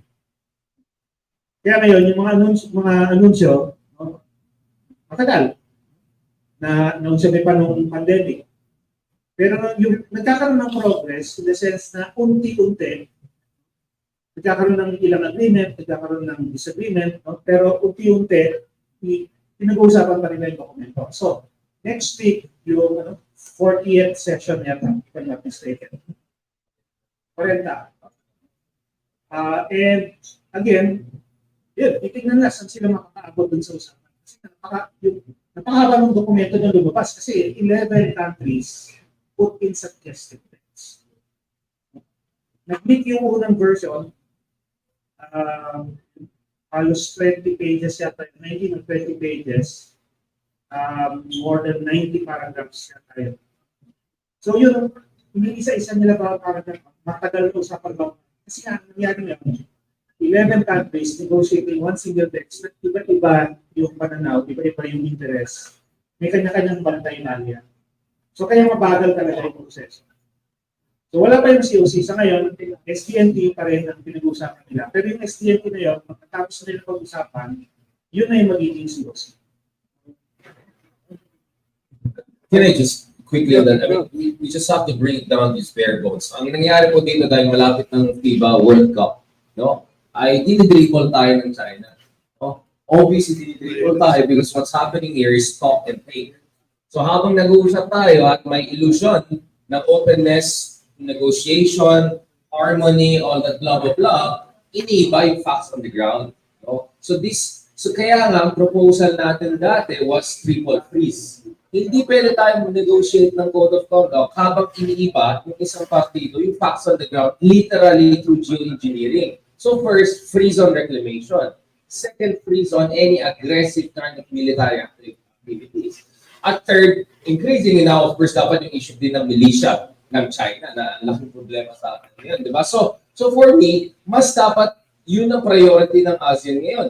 I-freeze muna natin yung situation bago natin pag-usapan dahil parang ang China po ay gumagawa ng mga syudad in 2 to 3 years, gumagawa ng mga railway and all to 2 to 3 years, pero 20 taon na, quarter of century na, hindi pa rin matapos yung papel na yan, di ba? So, we know what's going on here. So, let's call a spade a spade. I also agree with Dr. Castro na it doesn't mean that we have to give up on the process. We should use the process to expose yung kalokohan na nangyari ngayon, which is talk and take and talk and take. So I want to also add that perhaps it's also time for us to talk about code of conduct among ASEAN countries themselves. We keep on saying this for the past 4 or 5 years, but now kasi meron na tayong arbitral tribunal ruling. And last time I checked, there's no major opposition dun sa relevant provisions ng ating arbitration award from key ASEAN claimant state. Kasi ang pinaka-problema natin dun is, I actually do not agree with Cambodia bashing. Yung mga nagsabi, Cambodia kasi, dependent sila sa China. So, hindi na lang natin maasahan. Remember, ASEAN is consensus-based, which is actually unanimity, which is a recipe for paralysis and disaster. Pero ano bang tulong natin sa Cambodia kung may problema sila sa Mekong River with China? Wala. So, bakit tayo umasa ng tulong sa Cambodia kung hindi rin natin tinutulungan ng Cambodia? Do we even talk about the Mekong River problem? Malaking problema yun, ha? Yung Laos and China gumagawa ng mga dam dyan, nawawala ng tubig yung mga nandun sa baba. What are we doing for Cambodia? Nothing. So, asa tayo ng Cambodia will risk 1/3 of their aid and national budget from China because solidarity? Of course not. So, I'm not a fan of Hun Sen, but I'm not a fan of the China-Cambodia bashing. So, let's narrow it down. Let's make it between really the claimant states. First, among us in ASEAN, dahil at least tayo, meron tayong basic agreements on the same version of reality. Not some mumbo-jumbo that biglang dumaan daw si Jean-Pierre dito sa kanila na yan. Well, nanguna pa yung mga Badjao, 60,000 years na if you want to play that ridiculous game. No? So for me, let's call it spade a spade. This is a talk and take modus operandi, right? They can make whole cities in 2 to 3 years, but apparently they cannot finalize the paper in a quarter of century. So we know what's going on. But let's do a COC among us. Kaya itong border delimitation efforts natin with Vietnam, I commend President Marcos Jr. for moving in the right direction on that front. Kasi finally we're realizing Okay, they want to play the illusion, we should do that. Last thing I want to say here is this. Again, hindi tayo fan ng mga neocons dyan sa US, but if there's one thing right na sinabi nung isa dyan sa Trump administration, si John Bolton was, kung gumawa kayo ng mga kalokohan ng COC dyan, hindi namin tatanggapin yan. So ASEAN has to be careful because if we make a COC with China, which is what Castro was mentioned, which gives China, kaya be careful what you wish for. Legally binding, but China's version of law, international law, problematic yan. Sabi ng Amerika, di namin tatanggapin yan. We will reject any code of conduct that undermines the legitimate rights of countries who are not party to the disputes. No? So this is why I think this is the moment of truth. And I feel bad for Indonesia. I think Indonesia wants to be nice. They are the de facto big brother who do not want to act like the big brother. And that's why, huwag natin umask masyado. For me, the future is not ASEAN multilateralism. The future is ASEAN minilateralism. Work on an ad hoc, specific, goal-oriented, results-oriented basis with Malaysia, with Brunei, never mind, with Vietnam, and potentially also with Singapore and Indonesia. Yun lang, we can get something out of China. Because China will care if Vietnam, Philippines, Malaysia work together. Because we can make a difference. The other day, si President Marcos may guest from Japan. Ito sinabi niya na nag-evolve ang partnership ng Pilipinas at Japan papunta sa defense. Now, my question is, panahon na ba para bumuo ng alyansa bago? Pacific Treaty Organization, yung mga bansang tagaw sa territory ng China, o hindi ba naman panahon sa ngayon? Mahirap mag-talk ng alliance eh. What we're dealing with Japan, and of course even Australia, security partnership, limited lang yan. In fact, yung security partnership natin with Japan, nangyayari na. No? Sila yung nag-finance doon sa mga Coast Guard vessels natin. Sila yung nag-provide ng 5 PC-90 long-range patrol aircraft. So nangyayari na yan. No? Limited lang yung partnership, pinutulungan sa Coast Guard. Kasi pag sinabi mong alliance, complicated na yan. Kasi pag alliance, tulungan na yan. Mutual assistance. Reluctant pa rin siguro ang Japan na maging ally natin kasi ayaw niyang i-replace ang US. Ang posisyon ng Japan, Australia, may partnership tayo with the Philippines, pero hindi natin i-replace ang US. Kung iniisip mo ang NATO-style system na talagang mutual assistance, baka medyo matagalan pa eh. Kasi sinabi na sa atin yan ng panahon ng nini-negotiate natin yung status of forces agreement with Australia, sinasabi ni the late Miriam de Pesos Santiago, dapat alliance na. Sabi ng Australia, hindi. Kasi isa lang talaga dapat yung ally natin. Among us, may partnership tayo, tulungan tayo. Pero sa ngayon, sa posisyon nila, isa lang talaga yung treaty ally natin lahat, the US. Kaya yung tinatawag natin hub and spoke system. So, kung mag-iisip tayo ng NATO, siguro matatagalan pa eh. Yung NATO style talaga, lahat yan. All for one and one for all.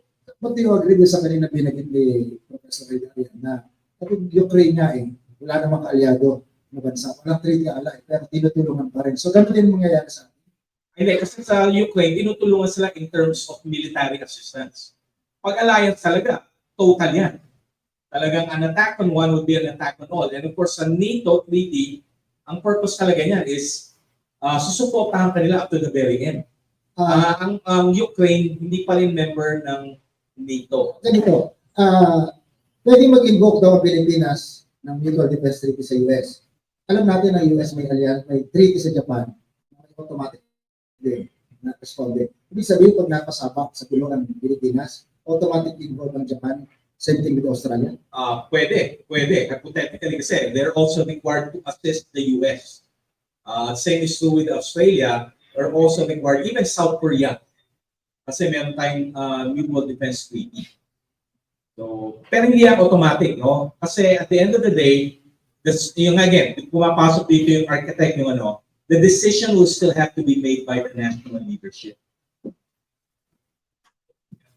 Thank you. That's fantastic. I think that the idea there is integrated deterrence. Yun yung term dyan.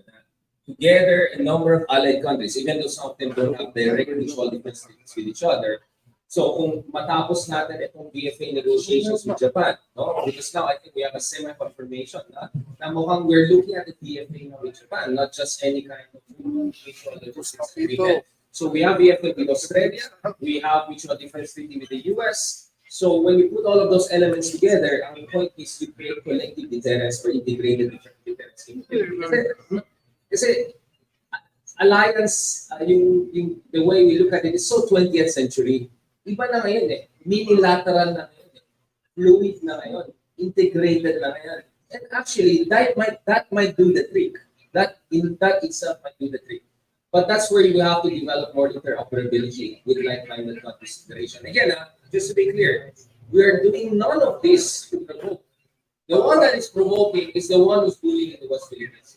The one that is provoking is the one threatening to invade Taiwan. Kaya hindi naman yung argument na war mo America if you're developing your defensive capabilities. No? This is all to prevent what's a war in Taiwan or a war in the West Philippines. Because, as I said, if Ukraine was a member of NATO, they would not have been invaded, period. Precisely because pinangako sila na maging NATO member and then ibibigay sa kanila na kalutang ng Ukraine for Russia. I'm not saying China is the same as Russia, but let's not risk leaving Taiwan vulnerable, nor the Philippines. So, para itong relasyon ng mga kabataan ngayon, yung walang label?